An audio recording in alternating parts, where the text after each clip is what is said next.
सत साहेब बंदी छोड़ गरीबदास जी महाराज अपनी अनमोल वाणी में फरमान कर रहे हैं। गरीब उत्तम कुल करतार दे, द्वादश भूषण संग, रूप द्रव दे दया कर, ज्ञान भजन सत्संग। इस संसारी जीव की ओर से महाराज गरीबदास जी प्रार्थना भरे स्वर में अपने सतगुरु, अपने बंदी छोड़, अपने कुल मालक से प्रार्थना करते हैं कि हे करतार, करतार कुल मालक को कहा गया है कि हे बंदी छोड़, मुझे उत्तम कुल देना। हे सतगुरु, जब इस पृथ्वी पर फिर से कभी भी जन्म देना तो क्या करना? उत्तम कुल देना। उत्तम कुल, अच्छा परिवार देने का भाव ये है कि ऐसा परिवार देना जो शुद्ध शाकाहारी हो, जो परमात्मा की भक्ति में लगा हो, जिस परिवार में सतगुरु का, महापुरुषों का आना जाना हो। तो सतगुरु ऐसा उत्तम परिवार देना, उत्तम कुल देना। फिर महाराज कहते हैं द्वादश भूषण संग, और साथ में सतगुरु जी थोड़ी सी कृपा करना और 12 जो है मेरे आभूषण दे देना। 12 तरह के जो गहने हैं मेरे को दे देना। कौन कौन से गहने महाराज ने वाणी में आगे भी गिने, हम एक बार पहले बता देते हैं। महाराज ने कौन कौन से गहने मांगे अपने सतगुरु से?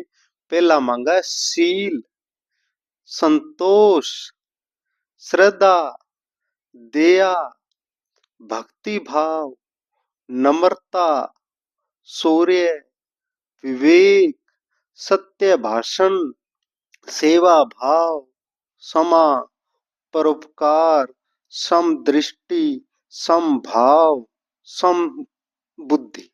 इस प्रकार के गहने महाराज ने, गरीबदास जी ने अपने सतगुरु से मांगे। कहते हैं कि हे सतगुरु, इस जीव को ये गहने देना। फिर और क्या?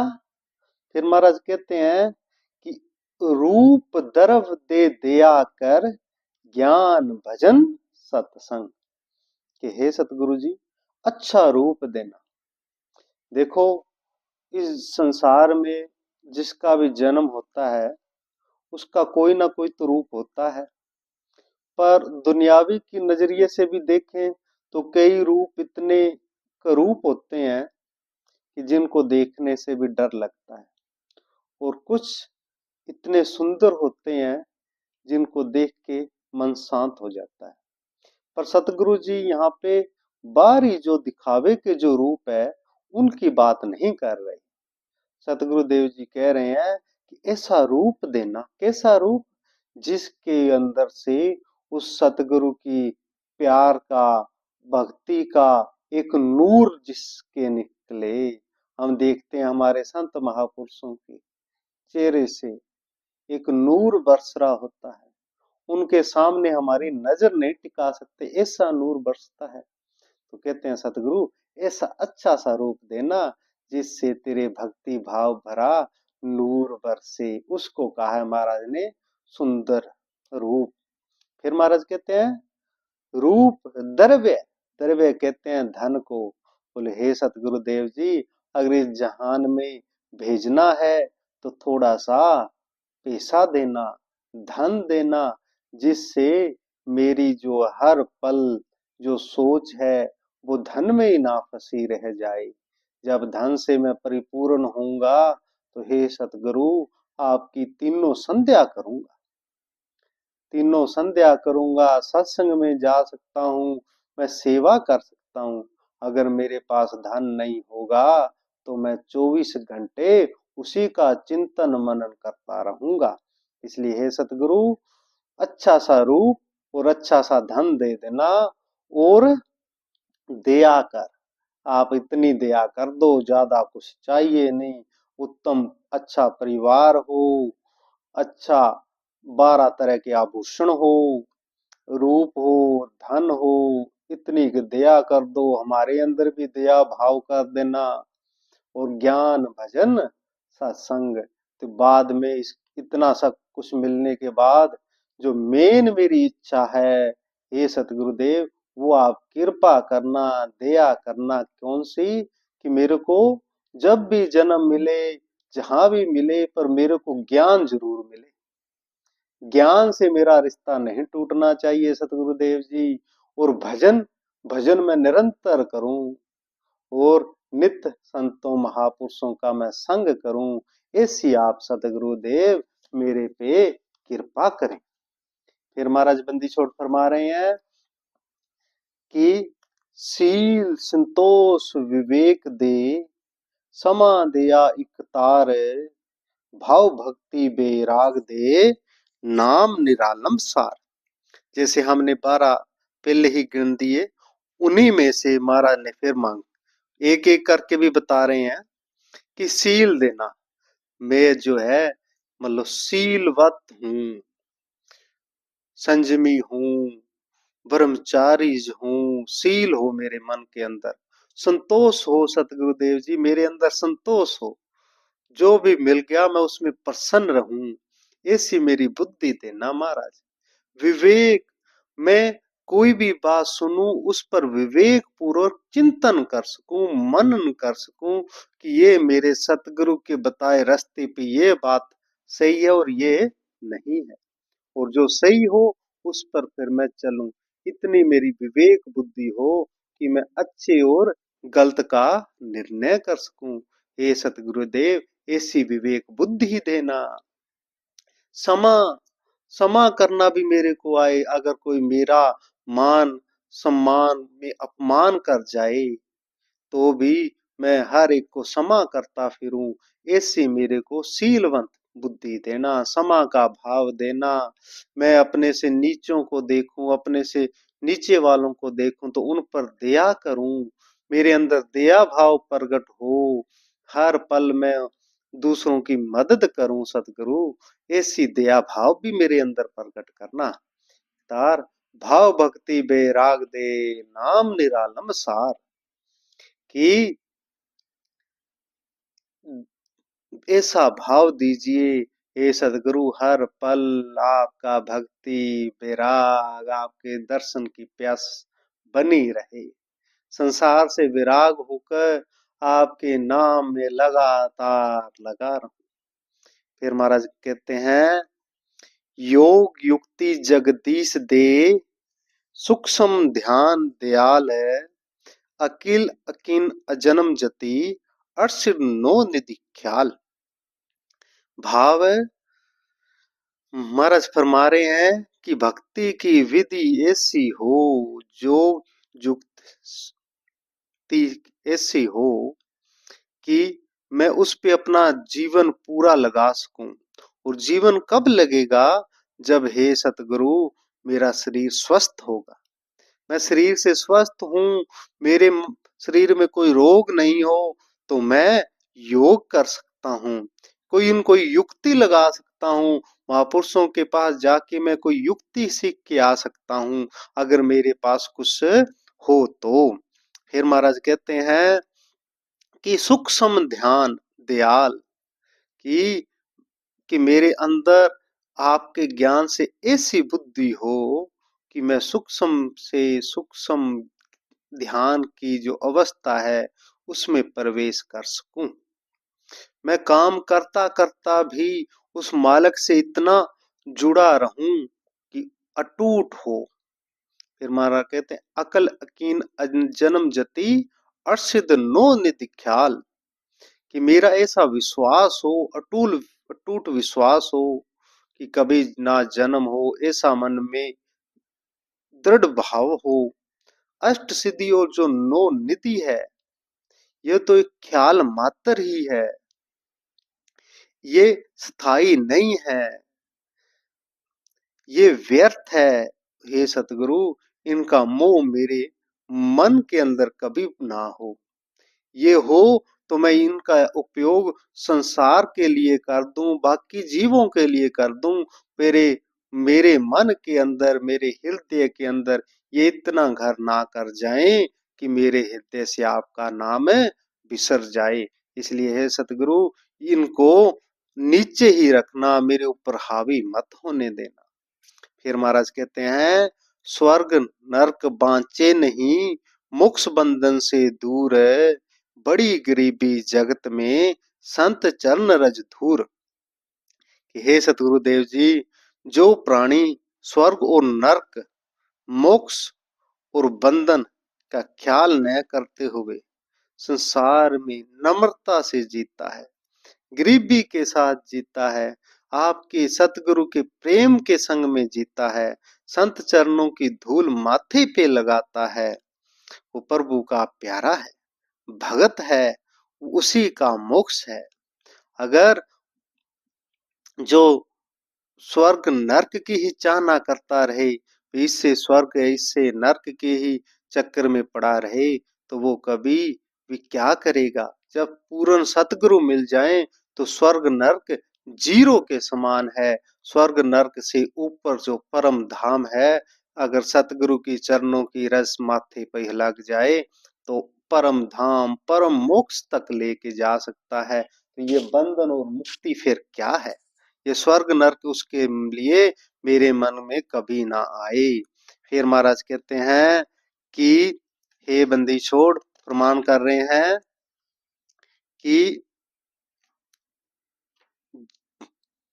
जीवत मुक्ता सो सही, सो कहो आशा तृष्णा खंड, मन के जीते जीत है, क्यों भर में भरमंड। जीवित मुक्त तो वही है जिसको किसी वस्तु की इच्छा ना रही हो। जिस किसी के मन में इच्छा है ना, तो वो मुक्त नहीं है। जिसको सतलोक की भी इच्छा है ना, आखिर है तो वो इच्छा ही ना, तो जब तक उसकी इच्छा है तब तक उसको सतलोक भी नहीं मिलने वाला।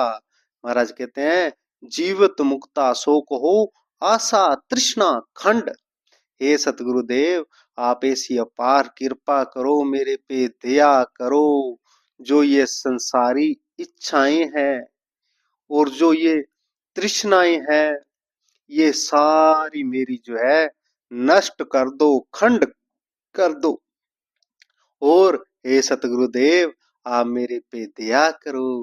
हे बंदी छोड़, आप मेरे पे कृपा करो कि ये जो मन रूपी घोड़ा है, मैं इस पे लगाम लगाकर इस पे सवार हो सकूं। और अगर मैंने मन को जीत लिया तो सतगुरुदेव, आपके प्यार में मगन हुआ, मैं आपके पास जरूर पहुंच जाऊंगा। मन के जीते जीत है, क्यों भर में भरमंड। महाराज फरमान कर रहे हैं, जिसने मन को जीत लिया वही असल में सूरवीर है। अगर मन को नहीं जीता तो ये मन जो है हर पल इस संसार इस ब्रह्मांड में तुझे भटकाता फिरेगा।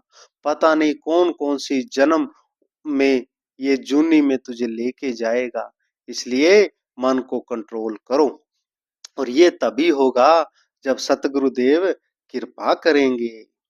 फिर महाराज कहते हैं, गरीब साला कर्म शरीर में, सतगुरु दिया लखाए, गरीब दास गलतान पद, नहीं आवे नहीं जाए। हमारा गरीबदास जी कहते हैं कि सतगुरुदेव जी, हमें इस शरीर में ही शुभ कर्म प्रभु का सिमरन करने की युक्ति बता दो, और मैं उस भजन में उस ज्ञान में गलतान हो जाऊं, मतलब परिपूर्ण हर पल मैं उसी में लगा रहूं और आपका नाम सिमरन करता रहूं और परम धाम को पा जाऊं। फिर महाराज कहते हैं कि 84 की चाल क्या मोह से ती सुन ले है, चोरी जारी करत है जाके मुंडे खे। यहाँ पे महाराज दुनियावी जो है झमेले है, आगे के पद में उनका जिक्र करेंगे। अगर ये झमेले पाले, अगर ये कर्म किए तो तेरे साथ क्या होगा। महाराज पहला वचन फरमा रहे हैं कि 84 की चाल क्या, कि ये 84 की जो चाल है इसमें क्या इंसान करता है वो सुन। जो चोरी करते हैं, जो जारी करते हैं, पर स्त्रियों के संग गमन करते हैं, बाहर की स्त्रियों के साथ अपनी प्रेम संबंध बनाते हैं, जाके मुंडे खे, उन सब के मुंह के अंदर स्वा है, वो सब नरक के भागी होंगे, नरक के दुख उठाएंगे। फिर महाराज कहते हैं कि काम क्रोध मद लोभ लट छूट रहे विकराल, क्रोध कसाई उर बसे कुशब्द सुरा घर घाल। कि जो इस 84 वाले जीव हैं, जो प्राणी हैं, वो क्या करते हैं? काम वासना में अंधे हुए पड़े हैं। जब काम वासना पूरी नहीं होती तो उनके अंदर क्रोध आ जाता है, क्रोध आ जाता है। उसी तरह उनके अंदर लोभ आ जाता है। और फिर हर एक को अहंकार ने तो जीवन पूरे का पूरा जकड़ा हुआ है। ऐसा विकराल अहंकार है, सूक्ष्म से सूक्ष्म अहंकार भी इतना बुरा है कि सतलोक के द्वार से तुझे नरक में ले जाएगा। क्रोध रूपी कसाई है। क्रोध एक कसाई की तरह है, जो जीव हत्या करता है वो कसाई है। इसी प्रकार ये क्रोध भी कसाई है। जिस इंसान पे आ जाता है उस इंसान से पता नहीं क्या क्या कत्ल करवा देता है। फिर महाराज कहते हैं कुशब्द सुरा घर घाल, कुशब्द। और जब ये क्रोध में आता है तो इसकी बोल बाणी बिगड़ जाती है। जब बोल बाणी बिगड़ जाती है तो इसको ये पता नहीं लगता इंसान को कि मैं कौन सा शब्द बोल रहा हूं और कौन से शब्द की क्या चोट हो सकती है। और ये संत महापुरुषों के प्रति भी ए शब्द बोल देता है। और ए शब्द की प्रमाण करें तो पूरा इतिहास भरा पड़ा है। एक एक शब्द ने ही पूरी महाभारत करा दी। एक शब्द ने ही पूरा यादवों का कुल नाश करा दिया। तो ऐसे ही अगर ये जीव पर ये 84 के जो है हावी होंगे तो पता नहीं इसको कौन कौन से जन्म में भुगतना पड़ेगा। फिर महाराज कहते हैं हर्ष शोक है स्वान गति, संसा सरप शरीर, राग द्वेष बड़े रोग है, जम के पड़े जंजीर। महाराज कहते हैं कि हर्ष शोक, खुशी और गमी तो एक कुत्ते के जैसे है। जैसे हम किसी कुत्ते को कोई खाने की वस्तु दिखा दें तो वो पूंछ हिलाता हुआ हमारे पास आएगा, और अगर उसको डंडा मार दें तो फिर वो हमें खाने को भी लपकेगा। ये इंसान की औकात है, कुत्ते जैसी है। एक पल में ये खुश हो रहा है, दूसरे पल में ये रोने भी लग सकता है। जैसे कोई शादी है तो ये हंस रहा है, डीजे बजा रहा है, नाच रहा है, गा रहा है। अगर कोई दुर्घटना हो जाए उसी पल तो ये रोने लग जाएगा। तो ये तो कुत्ते की जैसी जूनी है। अगर ये सिर्फ यहाँ के जो है खुशी और गमी में ही फंसा हुआ है। खुशी और गमी किसको होती है? जिसको ज्ञान नहीं होता उसको खुशी और गमी है। और जिसको ज्ञान नहीं है उसको महाराज ने क्या कहा है कि ये इंसान जन्म में तो है परंतु है ये कुत्ता ही। फिर महाराज कहते हैं संसा सर्प शरीर, और इस इंसान के अंदर ये इंसानी जन्म तो है पर इसके अंदर संसार रूपी जो है सर्प हर पल खड़ा है। कोई भी काम करता है इसके अंदर शक नहीं जाता, संशय नहीं जाता। अगर ऐसा ना हुआ तो, अगर ऐसा ना हुआ तो, अरे अगर होगा या ना होगा, पर अगर तू ये इंसानी जन्म खो दिया तो फिर तेरा क्या होगा, ये हिसाब भी कभी सोच लेना। फिर सतगुरु जी फरमान करते हैं कि राग द्वेष बड़ रोग है, जम के पड़े जंजीर। इंसान सबसे ज्यादा क्या करता है इंसानी जन्म में? ये किसी से राग करता है, प्यार करता है। किसी से इतना प्यार करता है कि उसके बिना इसका जीवन अधूरा है। और किसी से इतनी नफरत करता है कि उसको हर पल अपने दिमाग में लिए घूमता है। हमने पिछली वीडियो में बात की थी राजा जड़ भरत की, जिन्होंने हिरण के बच्चे से प्यार किया तो उनको पशु जन्म में जाना पड़ा। तो महाराज कहते हैं कि अगर तुझे मोक्ष मुक्ति चाहिए तो सतगुरु से ज्ञान ले। ज्ञान से तेरे जो राग और जो ये द्वेष, जो दो बड़े रोग है, उनसे मुक्ति हो जाएगी। और अगर नहीं भाई मुक्त हुआ तो फिर तो भाई तेरे जम के द्वार में जाके वहां जंजीरों में जकड़ा जाएगा, और जम के दूत तेरी वहां पर अच्छी से खबर लेंगे। फिर महाराज गरीबदास जी फरमान करते हैं कि आशा तृष्णा नदी में डूबे तीनों लोग, मनसा माया बिस्तरी आत्म आत्म दोष। कि ये जो है पूरा संसार नदी है। कौन सी नदी में डूब रहा है? आशा और तृष्णा की नदी। यहाँ तो किसी से कोई आस आस लगाया हुआ है, जहाँ तृष्णा कोई लोभ में है। इन दोनों चक्रों में इन्होंने इंसानी जन्म को बर्बाद कर लिया। कि जो इंसानी जन्म परम धाम परम मुक्ति को पा सकता था, वो इन आशा और तृष्णा की नदी में डूब के पशु पंछी कुत्ते बिल्ली की जन्म में गया। मानसा माया बिस्तरी आत्म आत्म दोष है।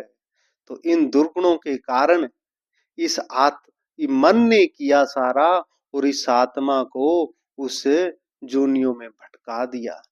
इसलिए महाराज बंदी छोड़ फरमान करते हैं कि इनसे पार निकल और सतगुरु के संग लग। सतगुरु ही है जो तुझे इस आशा और तृष्णा की नदी से बाहर लेके जा सकते हैं। फिर महाराज कहते हैं, एक शत्रु एक मित्र है, भूल पड़ी रे प्राण, जम की नगरी जाएगा शब्द हमारा मान।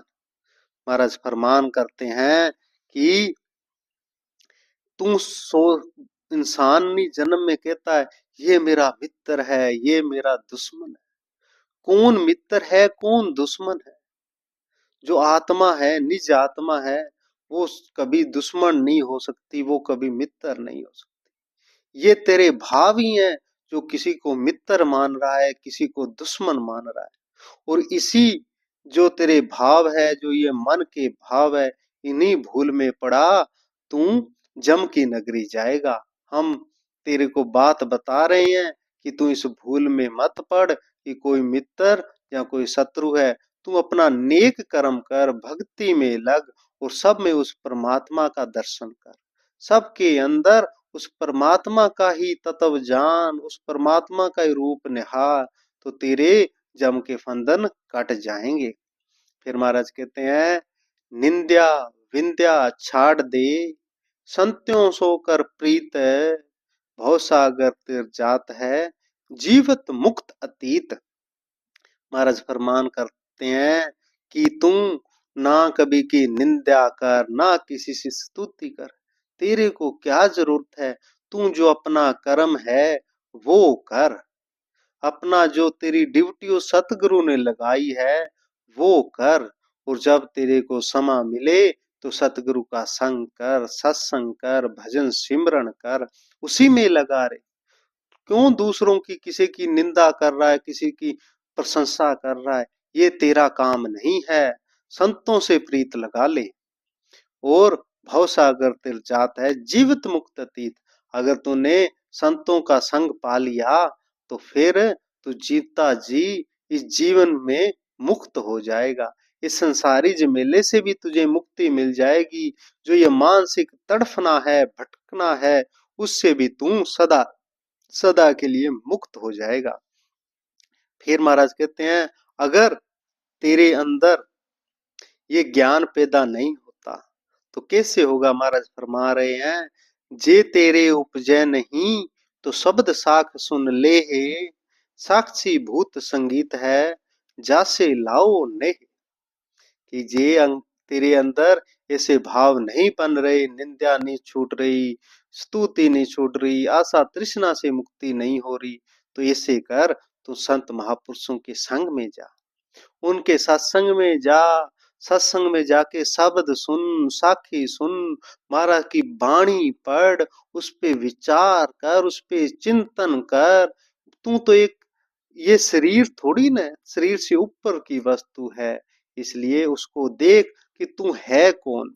और जिस दिन तेरे को संत महापुरुषों से ये पता लग गया कि तू असल में कौन है, उस दिन ये सारे जो विकार हैं तेरे से दूर हो जाएंगे। तू ऐसे हो जाएगा जैसे जल में कमल अलेप। फिर महाराज कहते हैं, स्वर्ग सात आसमान पर भटकत है मन मूड, खालिक तो खोया नहीं इसी महल में ढूंढ।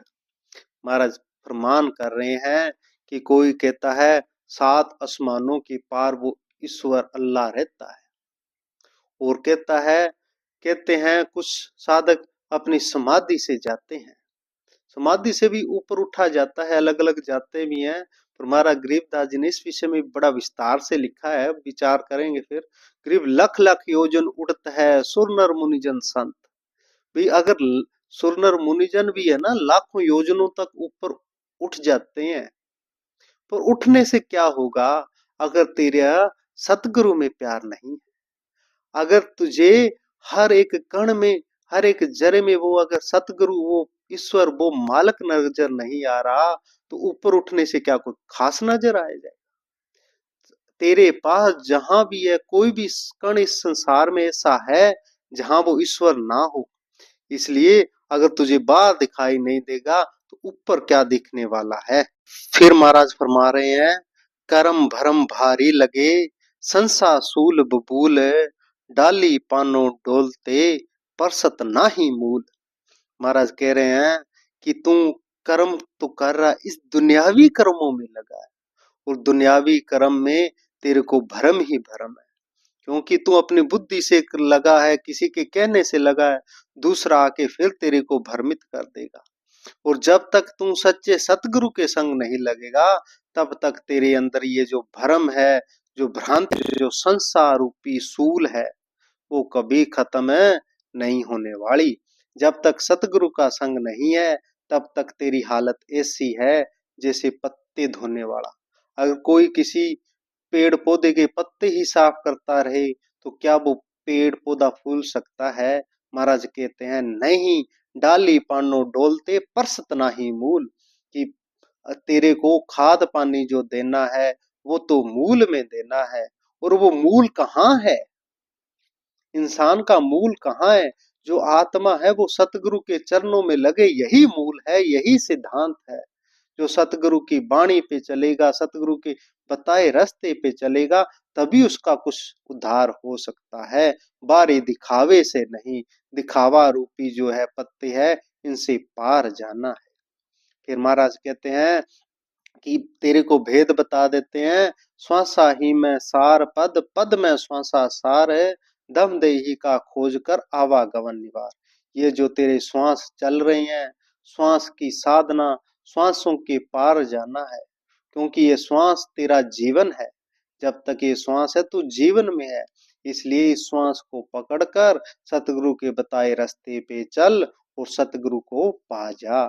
फिर महाराज कहते हैं कि ऐसे नहीं होगा, बिन सतगुरु पावे नहीं, खालक खोज विचार, 84 जग जात है चिन्हत नाय सार। कि बिना सतगुरु कुछ भी होने वाला नहीं है। जो 12 आभूषण तू मांग रहा है वो भी नहीं मिलने वाले, और ये 84 के झमेले है ये भी नहीं मिटने वाले। इसलिए तू साचे सतगुरु से लग जा, और हर जगह उस ईश्वर की खोज, सतगुरु की खोज में निहित है। सतगुरु से अलग ईश्वर नहीं हो सकता। 84 जग जात है चिन्हत नाय सार। अगर तूने सतगुरु को नहीं पहचाना, सतगुरु की शरण में नहीं गया, तो 84 के बंधन सदा तेरे गले में पड़े हैं। कैसे पड़े हैं? फिर महाराज कहते हैं, मर्द गर्द में मिल गए रावण से रणधीर, कंस के चाणूर से हिरना कुछ बलबीर। कि रावण जैसे, कंस जैसे, चाणूर जैसे, हिरनाकुश जैसे, दुर्योधन जैसे, ऐसे ऐसे महावीर जो इस पृथ्वी पर एक छत्र राज था, स्वर्ग पर जिनका राज था, वो भी गए खाली हाथ, नरक में गए। फिर महाराज कहते हैं, तेरी क्या बुनियाद है, जीव जन्म धर लेते, गरीबदास हर नाम बिन खाली परसी के। महाराज कहते हैं, इन महासूर वीरों की जब कोई बुनियाद नहीं रही, तो हे इंसान, जो तेरी क्या बुनियाद है? हम भी सोचें तो हम रावण के सामने हम क्या हैं, कंस के सामने हमारी क्या बुनियाद है? कुछ भी बुनियाद नहीं है। पर एक है, वो है, अगर हम को सच्चे सतगुरु मिल गए, तो हमें वो परमात्मा मिल गया और हम ये जो 84 में गए